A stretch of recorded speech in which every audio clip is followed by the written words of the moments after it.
Good evening, everyone. Welcome back to Real Reds Talk, an authentic football fan channel made in Manchester. Lots of stuff going on with Manchester United tonight. First off, Michael Carrick officially being appointed as the interim manager of Manchester United. It was expected, but it's just been confirmed by Man United now. There's been a bit of a press release, some quotes from Jason Wilcox and some quotes from Michael Carrick, which we'll definitely get into. But we've also had a bit of news coming out from, I think it was Jamie Jackson and Pete Hall from iPaper, I think, correct me if I'm wrong, about Bruno Fernandes' future and that he's going to leave the club in the summer. So we'll definitely talk about that as well. But yeah, Sam, I mean, I'll bang it on the screen just for viewers, just so they can see what's been said. United is delighted to announce the appointment of Michael Carrick as head coach of the men's first team until the end of 25-26 season. Michael Carrick will be supported by Steve Holland, Jonathan Woodgate, Travis Binion, Johnny Evans, and Craig Mawson. Michael Carrick's gone on to say there's still a lot to fight for this season. We're ready to pull everyone together and give the fans the performances that their loyal support deserves. I've worked with a number of the players already and have obviously continued to watch the team very closely in recent years. I have total belief in their talents, dedication, and ability to be successful here. Now, that's just a snippet from what he said. There are other bits. First impressions, Sam, how do you feel about the appointment in general? Obviously, we kind of expected it, right? Yeah, it's been, well, not even rumoured, but it's been confirmed that this was it Sunday night? I think there was stuff going on. And then Monday, a lot of journalists saying, yeah, it's basically done and they're just waiting for the ink to dry in the contract. It was my preferred choice. I think Ollie, as much as I loved the football when he first came in, after that run, it did get really turgid and really sort of not a great environment. There was a lot of stuff coming out about players not respecting his authority and all this sort of stuff. Like, we've been over it a million times. So Carrick, for me, sort of signaled a bit of a more fresher start and a bit more of a like, okay, let's go with this with a clean slate and stuff. Obviously, I'd prefer we go out and get a permanent coach and sort that, but we're not able to do that in this current situation because I believe all the people that we would like are not free until after the World Cup or at least the summer if you're looking at Premier League managers. So yeah, but we are where we are. I'm sorry if I don't sound very optimistic and I'm like jumping for joy, No, I'm the but same. this season it's took it out of me. Like it really has. And I'm just, after going out of the cup as well, I'm just like, I have low expectations, put it that way. So David Ornstein's actually explaining on Sky before in regards to why United have opted for Michael Carrick rather than Ole Gunnar Solskjaer for a second time as the interim manager. And he said Ole symbolised a lot of what had gone on before, and within the hierarchy, there was a feeling that bringing him back would have been a step backwards. Do you agree with that, Sam? To a point, yeah. I think there's the old thing, going back to your ex. You don't do it. And then historically, if you look across clubs across Europe and Premier League, anytime they've gone back to an old manager, it's not really worked, has it? When Josie went back to Chelsea, didn't really work. Depends which time Roy you're Hodgson, talking about. It's been 3 times. There you go. Roy Hodgson, when he went back to Palace, didn't really work, did it? Like, there's a number of things. Zidane, how many times has he been back to Madrid? Like 3 times or something? Zidane's an anomaly though, because he's you know what I he's mean? just out there, isn't he? So I just don't think it ever works in my opinion. There's probably an example that I'm wrong about, to be honest with you. But like, yeah, I think go with somebody new, fresh ideas, something different, not tinged with the sort of disappointment of the Europa League final for Ollie with the worst penalty shootout I've ever seen, and obviously the run in the following season where the Watford game, etc., and all that. So yeah, it's probably the right idea. Carrick goes on to say, having the responsibility to lead United is an honour. I know what it takes to succeed here. My focus is now on helping the players to reach the standard that we expect at this incredible club, which we know this group is more, we know this group's more than capable of producing, which I don't know if I necessarily agree with, to be honest with you, because I think these players, when they see an interim manager come in, they almost see it maybe a little bit as a free pass. As in, like, oh well, we've only been performing badly because of the manager and the system, what we're playing in, and media pressure and all that kind of stuff. But now they're gonna get put out on the line because now you've got another club legend coming back, who is gonna play different football to Ruben Amorim. Let's say more United kind of style, United DNA, what you expect. Now, from the players' point of view, there's nowhere to hide. And some of these players have had multiple interim managers who've been at the club for a while, the likes of Harry Maguire and Bruno Fernandes, etc. So is it a bit of a get out of jail free card for them at the end of this season with an interim coming in? It always is, isn't it? Like, there's always like players who are still there, and you're just like, they are stealing a living at this point. Like, we've been on about Dalot, and I feel bad because I feel like I go out to Dalot every week, but he's an example. Yeah. He's an example of it. Luke Shaw is another one. I know his performances have been all right this year, but like historically has gotten away with it. Like you said, Bruno Fernandes is probably the only guy where you're like, if he chose to leave, which we'll get onto later, you probably wouldn't begrudge him. You'd probably be like, yeah, fair enough, mate. So yeah, that's football, unfortunately. Like, the manager always cops it. The players hardly ever cop it. And we saw what happened when we did try and get rid of players. When Ruben Amorim was here, he publicly outed them, which meant we couldn't get any value for them and meant we didn't get any money. Like, we've seen Barca trying to negotiate 26 million, which is fucking insane. So that's how it goes like that. So yeah, football's is a weird thing where if the players aren't doing well, it's the boss that gets it rather than the players. Whereas in any other form of life, if the workers aren't doing well, they're the ones that get fired. So yeah. Speaking about people who aren't doing well, Jason Wilcox has put a statement out about Michael Carrick as well. It says Michael is an excellent coach and knows exactly what it takes to win at Manchester United. He's ready to lead our talented and determined group of players for the remainder of the season as we continue to build the club towards regular and sustained success. Would love to know when that's on the agenda, because the past 2 years have been an utter fucking nightmare. In your mind, if you're trying to put yourself in Jason Wilcox's shoes or loafers or whatever it is that he wears, why go for Carrick? Why not Ruud van Nistelrooy? Why not Ole Gunnar Solskjaer? I suppose recency. Carrick's been the one who's been involved in English football most recently, with Middlesbrough. Was relatively successful in his first season. Not so much in the second season. I'm sure we'll get on to like the tactically in a second with Carrick. Nistelrooy, he did all right when he was interim, but Leicester was a disaster. Now, whether that's the club or whether that's him, I don't know enough about the in and outgoings of Leicester.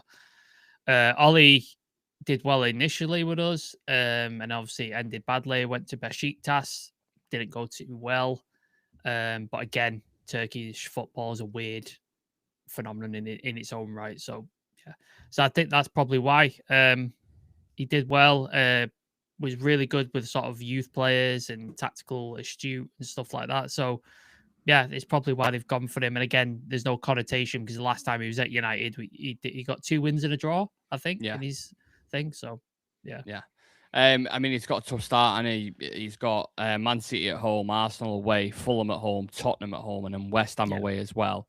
Yeah. I'm really not sure what quite to expect in them games. City and Arsenal. I was watching a really good video before. I don't know if you've seen it. Harrison, who does the overlap. Yes. He's done a video on Michael Carrick and how he may look, and I thought it was really interesting. And he went on to say that at Middlesbrough, he had a certain way of playing. And he did really well within the first couple of years, and then the last season they fell kind of down to 10th, and that's why they ended up getting rid of him. But the work that he did there was regarded as by seniors as really, really good. Obviously very different in the Premier League, but when he was an interim at United, he tended to be a bit more adaptable, and he was going on about in the Chelsea game how he went to switch to like a 4-3-1-2 to really stodge that midfield out with Fred, McTominay, Bruno, and just he had some form of tactical acumen, basically, and knew how to deal with the Premier League, which I think is interesting. But I'm looking at this group of players. We've done a back five with him. We've done kind of what Fletcher went with, the force. Either way, Sam, I think you could play a million different systems. The defense of this team is still not good enough, is it? No. It's a weird thing because you look at the players that we've actually got on paper and you're like, that's not a bad defensive sort of made up a squad list. I think the fullbacks are an issue, and that's a serious issue. I don't think we have anything quality in the fullbacks. Diego Dallo, I don't think he's good enough. Mazraoui, I think he's good as a fullback. He's not great as a wing back.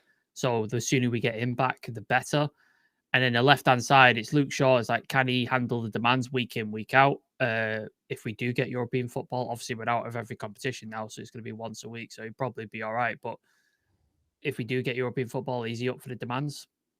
I don't know if he is. I don't know if he's injured and stuff. And then beyond him, Dorgu seems to play really poorly on the left hand, on the left fullback. But when he plays further up, he seems to be quite decent. Like in the left wing or the right wing spot, seems to be all right. Seems to have something about him. So yeah, I think fullbacks are an issue. Yoro's confidence has been shot. I don't know what's happened there. He just seems like he's lost all confidence. Aiden Heaven's been excellent. I think he's been quality.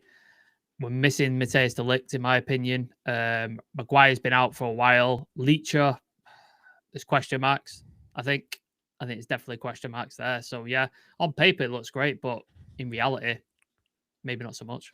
I don't think you've got too much to do in the attacking department of it. I think you've got enough quality there. With Ahmad and Mbumo coming back, I mean, you've got more than enough players in that front line to do damage to any team in world football, in my opinion. I think highly of them in that sense. The midfield and the defence, no one so far, maybe a bit through Ruben Amorim's kind of stint. I don't know if you'd agree, Cass and Bruno worked for a bit. It felt like we kind of got the balance right slightly. Obviously he's gone. Without them. Yeah, it just falls to pieces. Like I know we went with Mainu and Ugarte, and Mainu's going to be an interesting one because the way he speaks, the way Michael Carrick spoke about Kobbie Mainu, he seems to love the player, but I just don't think Kobbie Mainu pairs up in terms of balance with any of our midfielders perfectly. I just don't think it works at all. And I'm happy to be proven wrong, but when you've got someone like Ugarte, Sam, in the middle of the park, it's almost impossible, isn't it? Yeah, he's not good enough on the ball, Ugarte, which is the big issue. I think as a lone destroyer, I think he's decent. Like going out, making tackles, being a nuisance, breaking play up. Like that's his game and he's good at it. But as soon as he gets on the ball, he's expected to progress or do something with it. It just falls apart. Like it just doesn't happen. And we need somebody who's got a bit of both. Obviously, that's why we're looking at Believer, Elliot Anderson, those type of guys. That's what we need in there. And if you're not playing him, you'd have to play Casemiro and Bruno. Kobbie Mainu doesn't really fit anywhere in the team. Like he's not a 10. I don't think he fits in any of those wide positions where Cunha or Mbumo or Ahmad might play. So again, he finds himself on the out. So what happens then? Like, does he leave still? Like, I don't know what happens there. I agree with Harry David. He's just putting Leach's best game was in the midfield. Yeah, he was good. And Martinez, I think, would give the back. When I watched him for Aston Villa, I thought, why has he not been playing there for a bit? Do you know Ten Hag said for ages, didn't it? Oh, he can't do it. No, he's not good enough. Blah, blah. Like he said it for ages. I completely watching him play in that 45 minutes. I completely disagree. I think he looks better than anyone who's been there. The way he distributes the ball, we don't have players like that. His passing ability alone is better than most of the midfielders we have. So it might be a rogue shout, but I won't be surprised if Carrick might even look at that. Try anything. Like try something different. Like clearly Ruben Amorim, whatever he was doing wasn't working. So try something. Like put somebody put Leacher in there, see what we can do. It's not like we haven't got enough centre backs. We've got a lot of centre backs. So you can afford to push him into midfield. And I just think, like you said, Ugarte and Mainu doesn't work. Casemiro and Bruno, are you getting the best out of Bruno in that position?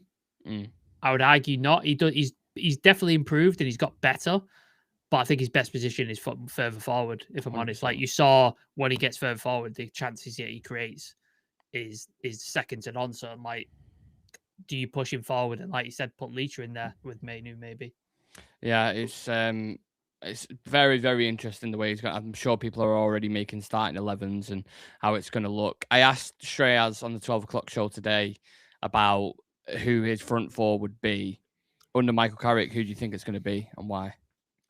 It's probably Sesko, isn't it? That's probably his starting striker. Yeah. If he plays Bruno in the 10 behind them, because I saw, is it Sammy Mockbell from the BBC say he's going to do 4-2-3-1. Yeah.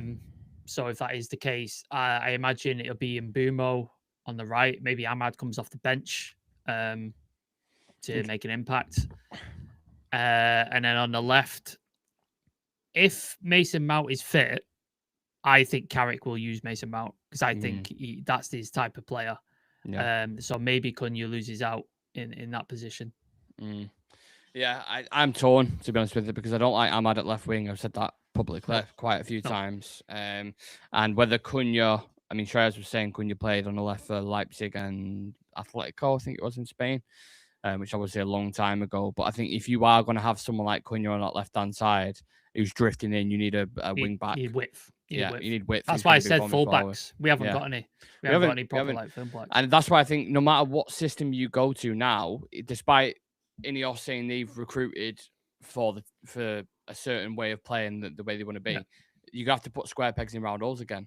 Because you've got Ahmad and Boomer, who they should both be on the pitch at the same time, especially given how Ahmad's been playing during AFCON. And now you're going to have to shoehorn him over on the left, or he might even play in Boomer up top. He might, do you know what I mean? Like, maybe. I really don't know what to expect, but I think there's no excuses for me. You've got enough talent at the top end of the pitch to be competing with teams, in my opinion. On that in Boomer, though, if you put in Boomer up front, like Sesko's just got into a roll of form and confidence. Yeah. It's like, do you drop him after he's just like, obviously he had a really poor period of form, and now he's starting to put goals in, like 3 goals and an assist in his last couple of games. So it's like, why would you drop him now? So it's just like, again, it comes to your problem, like who goes where, because if you drop Sesko, that's just going to say to him, well, even though you're scoring, mate, sorry, I've got to get my other £70 million signing in.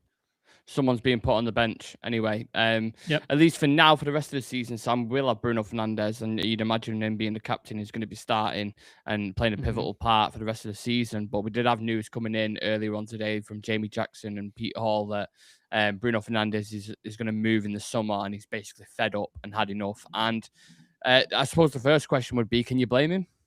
Not at all. Not at all. Like, I just... how many years have we been doing this channel? 5 years. Yeah. Like, he's had to put up with the same shit we've had to put up as fans, and he's been the only consistent player and the only player who's delivered at any level. Yeah. So yeah, I don't blame him. Really don't. The club's having the same effect on me, to be honest. It's getting to a point where they're almost making me not care about the club. Yep. Because of the way they're acting and because of the way it's going. When you get to a point in a circulation, every team has a cycle. But when the cycle goes from bringing in an interim because the previous manager wasn't good enough halfway through the season, and they do the exact same thing 2 years later, that to me suggests there's absolutely no development at all from them.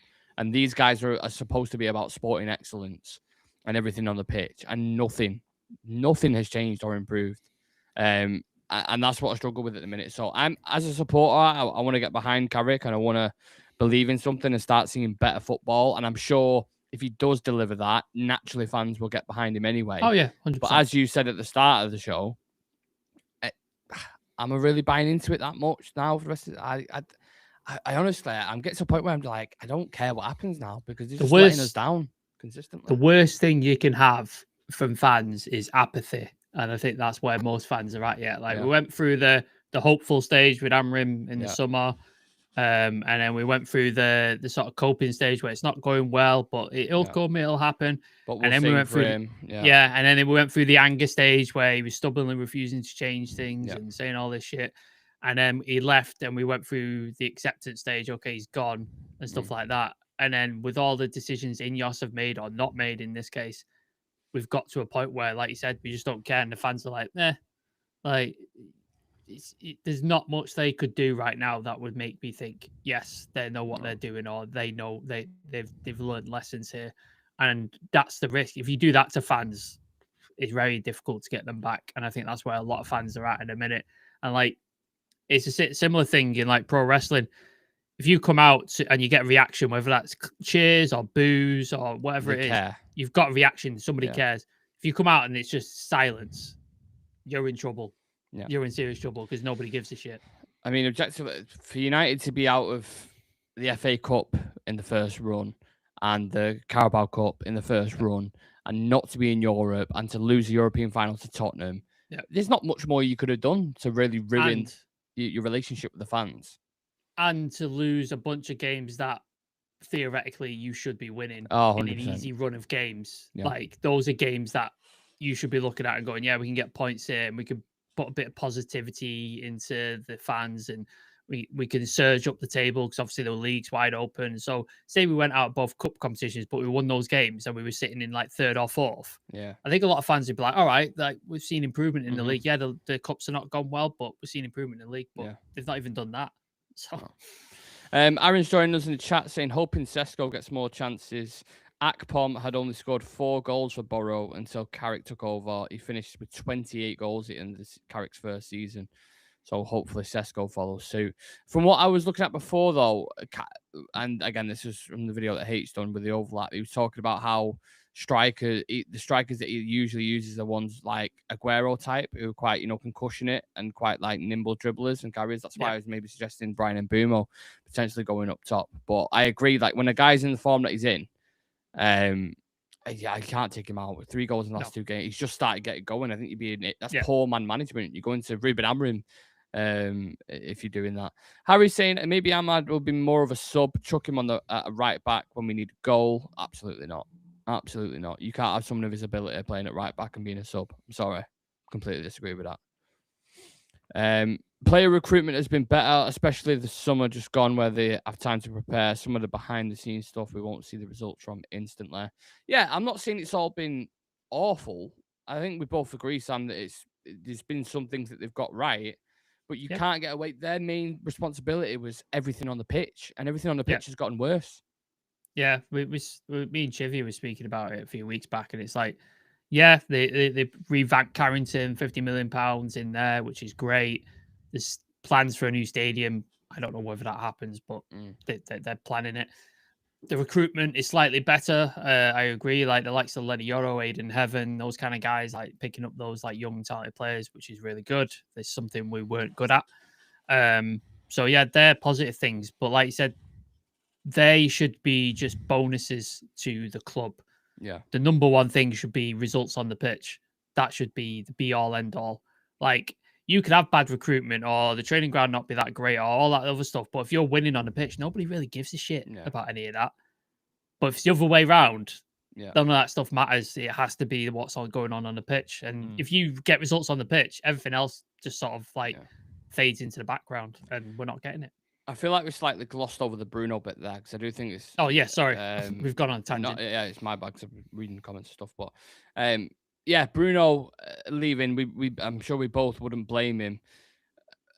It's hard to promise him something now, isn't it? After 5 years of going, we'll get it right. He's had how many different managers now, including interim? Probably 6 or 7 different managers already. Yeah. Another interim coming in, he probably feels like, okay, we're back in a fucking time warp here. We're back. Got restart in the we got restart in the summer again, and he's going to be 31 by that point. If you're him, you're going to go to a Bayern Munich or something, right, and win league titles, and because he deserves it. Yeah, he deserves to. He should have lifted so many trophies for United, and he's lifted 2. Yeah, I don't know how you replace that either. Can't. He is quite literally irreplaceable. Genuinely, I'd be really disappointed. Not in him because he has every right to do that, but more in United for not.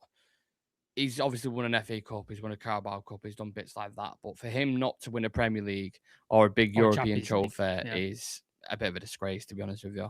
Like he could have lifted a Europa League like summer. Yeah. Like we could have had a Europa League set, and then at least that's something. 2 finals.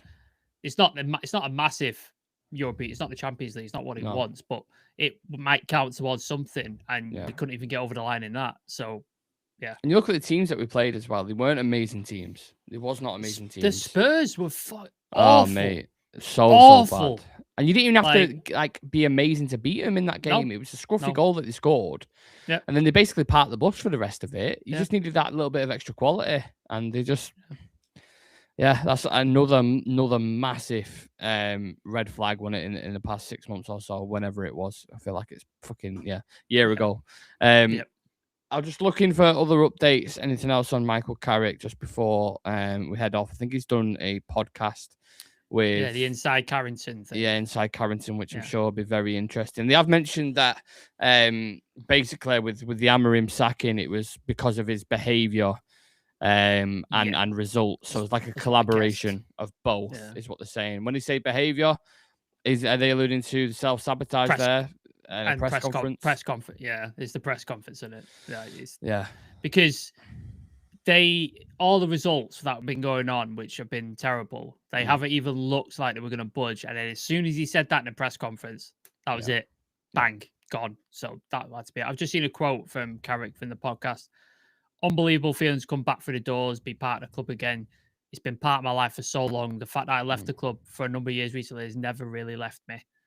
So yeah, there you go. Listen, I wish him all the best. As a supporter, you only ever want good results and good feeling, and hopefully he can bring that back to the club, because it's been, even with Fletcher taking over, I'm not saying he's done a bad job or anything, but it didn't feel like there was any sort of bounce.